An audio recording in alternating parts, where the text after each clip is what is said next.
안녕하십니까. 볼륨버거 팀입니다. 지금 시간은 2023년 3월 27일 새벽 6시 9분입니다. 자, 이거 여러분도 알다시피 그거 푸틴이 전술핵 박아넣었죠, 벨라루스에. 내가 이거 언제 이야기했어? 내가 말한 대로 다 세상은 흘러가게 돼 있다니까. 해봐요. 1년 전에 우크라이나 전쟁은 결국 핵전쟁, 전술핵으로 확산됩니다.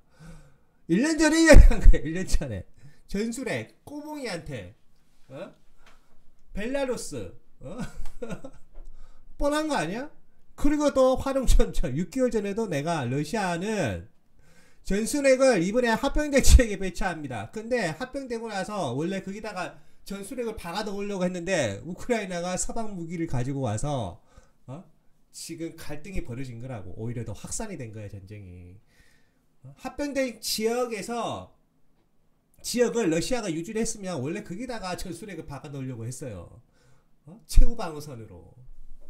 근데 그게 거기다가 그 전술핵을 못 박아 넣으니까 벨라루스에 넣은 거라고. 내가 말한 대로 다 되잖아. 나는 세상을 미리 이렇게 된다라고 말해요. 대한민국의 99.9%는 뭐라고 해요?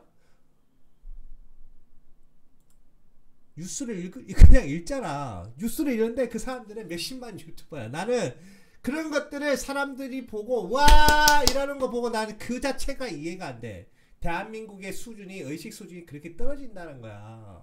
왜? 나는 약간 또라이라서 미래가 이렇게 된다라고 말하면 사람들이 안 믿어. 왜? 앞으로 터질 일은 여러분들이 상상하지 못할 일들이 터질 거거든. 현대전은 대리전입니다. 대리전. 왜 대리전일까? OECD 국가가 다 늙었어. 늙었다고. 전쟁을 하기 위해서는 전쟁의 기본 요건이 있습니다. 전쟁의 기본 요건.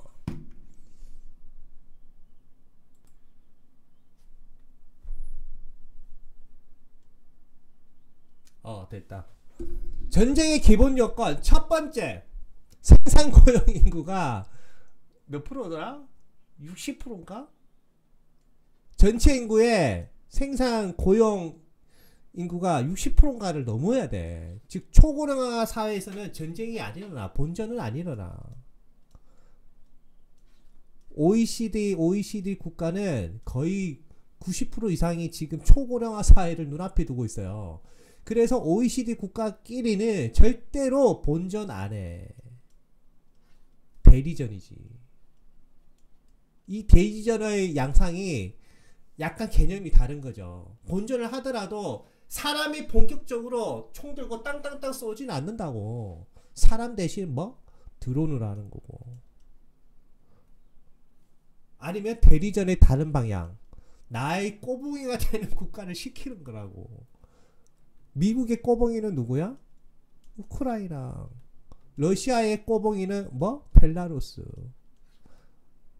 그래서 러시아는 벨라루스 최고 방어선으로 잡는 거야.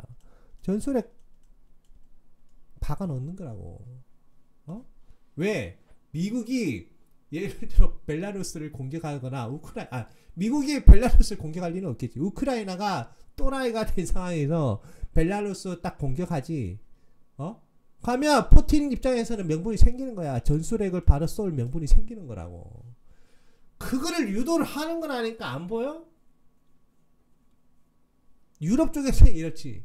그러면 다가올 2025년 이때는 대만이나 재수 없으면 한국에서 전쟁 터져.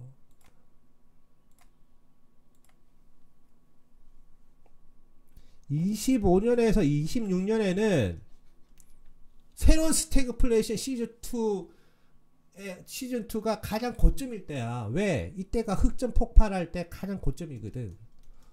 흑점이 가장 고점일 때야. 항상 역사상 흑점이 가장 고점일 때는 전쟁이 터졌어요. 아니면 기근으로 죽든가 말라 죽든가. 기근으로 말라 죽기 싫어서 그 식량을 찾아서 인간은 떠난다고. 그 떠나는 과정에서 이 문명과의 문명이 충돌이 생기는 거라고. 그게 25년이야. 흑점이 가장 고점일 때거든. 그럼 가장 최근에 흑점이 가장 저점일 때는 언제야? 2020년. 흑점이 가장 저점일 때는 어떤 일이 터져?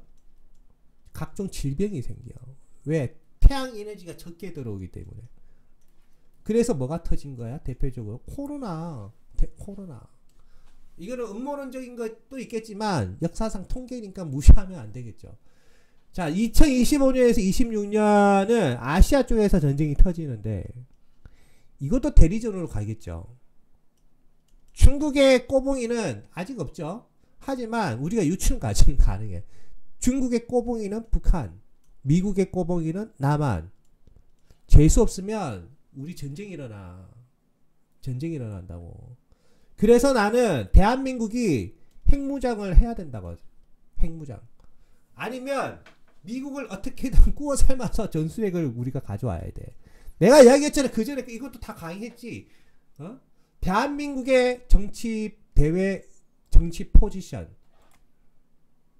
결국에는 CPTPP를 위해서 위안부 합의하는 거에 동의를 할 수밖에 없다. 이게 왜 자꾸 뜨지? 이 광고 달린 거 아니에요. 그냥 저기 알았어 또. 내가 얘기했잖아. 대한민국 정부, 윤 정부에서는 정권의 포지션, 보수 이런 것과 상관없이 대한민국의 미래를 위해서 어쩔 수 없이 욕 들어먹을 거 알면서도 위안부 문제를 일본과 타협할 수밖에 없다. 왜? 지금은 그 RCEP, 영내포괄자협정, RCEP 이거 이후로 전 세계가 갈라져 있다니까. 갈라져 있다고. 그래서 인플레가 올라갈 수밖에 없는 거고. 인플레가 올라가든지 아니면 디플레로 빠져버리는 둘 중에 하나야. RCEP. 그러면 이 상황에서 우리나라는 뭐 무역으로 먹고 사는 거야. 무역으로. 중개무역. 옛날 고조선 때부터, 아니 우리 선조 때부터 우리는 중개무역 먹고 살았다는 거. 중개무역. 딱 중간에서 양다리 전략을 펼쳐야 돼. 정치도 양다리. 그래서 쉽게 말하면 동과 서가 화합이 잘 안 되는 거야. 그나마 동과 서가 화합이 될 수 있었던 거는 교통망이 발달됐기 때문에. 철학적으로 따지면 교통망이 발달됐기 때문에 막힌 혈이 뚫린 거지. 그래서 그나마 우리나라가 고도 성장을 할 수 있었던 거야. 그 고도 성장을 유도한 건 박정희 정권이고, 그거는 아주 잘한 거야. 그거만큼은 진짜 정확하게 잘하신 거라고. 대한민국이 예를 들어 산맥을 뚫어가면서 고도 성장을 그 교통망을 확보 못했죠. 그러면 우리는 영원히 가난 속에서 살았을 거야. 그게 자연의 이치고 어떻게? 자, 그러면 국제 정치에서 지금 RCEP 기초로 나눠져 있어. 그러면 산맥을 뚫어야 되겠지. 이 RCEP를 뚫을 수 있는 게 CPTPP 말고는 없어. 일본 중심의 TPP. 이거 말고는 없다니까. 한국은 CPTPP 어떻게 해서든 가입을 해서 비과세로 어디로? 미국으로 수출을 해야 돼. 그럼 이 수출하는 건 뭐 한국이 수출해? 기업이 수출하지? 맞잖아요. 그 단기적으로 이 이익은 누가 가져가? 기업이 가져가. 그래서 이번에 윤 정부에서도 야, 위안부 합의하는 데 있어서 기업이 각출해서 돈을 내. 기금을 내. 이 말이 나오는 거예요. 근데 대한민국 국민들은 무식한 건지 뭔지 몰라도 이걸 몰라. 모르니까 그냥 위안부 합의가 어쩌고 저쩌고 지랄하는 거야. 어차피 이러나 저러나 우리는 죽게 돼 있어. 그나마 그 죽음의 그 바로 절벽 앞에서 생명을 연장하기 위한 몸부림을 치고 있는 거라고. 그래서 국민이 현명해야 된다고. 하지만 역사적 사례를 들어보면 우리는 이런 국난을 다 극복을 했습니다. 현명하게. 중앙정부가 극복을 한 게 아니고 결국 국민이, 현명한 국민 몇 명이 극복을 했어요.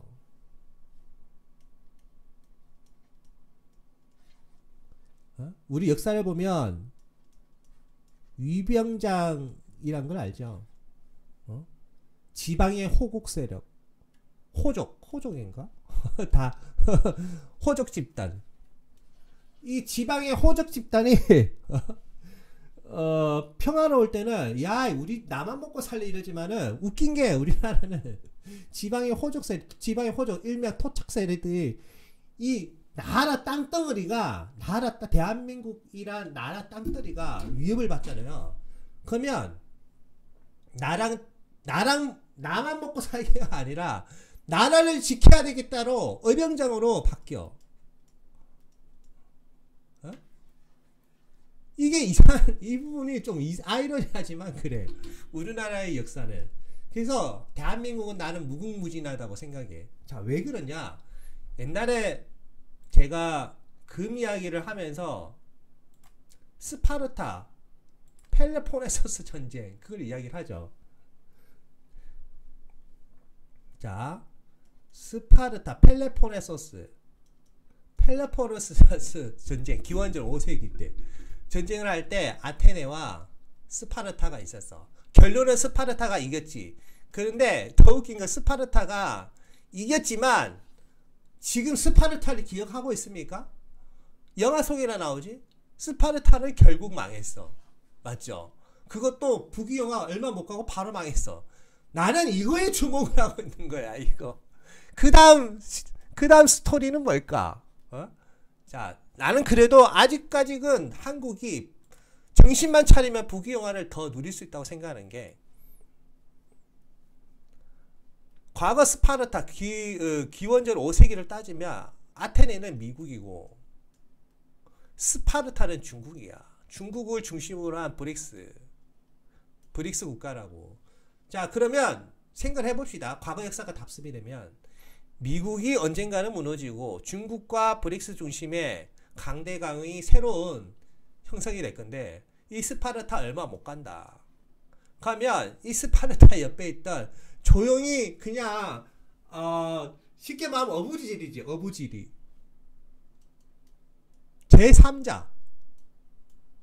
이 둘 싸움에 중간에서 막 끼어가지고 막 힘들어 죽겠던 제3자가 어부지리로 먹는 거야. 어부지리로.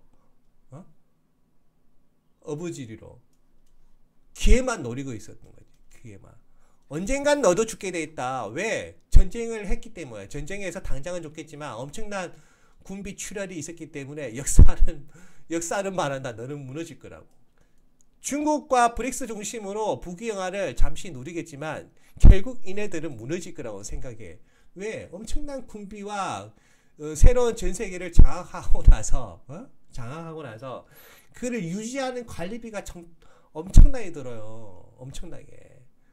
만약에 이때까지 한국이 최소 선진국으로서의 지위를 유지하고 있다면 한국은 그 기회를 어부지리로 가져갈 수 있을 거라고 생각해.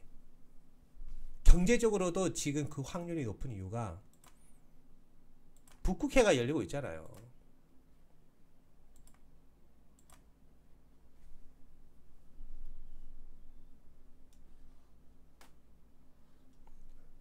북극해가 열려서 이렇게 오잖아. 이게 한반도고. 중국에서 북극해가 열리고 있다고. 여기 중국이고 여기 미국이고. 일본은 일본은 그냥 바닷속에 깔아낸다 생각해.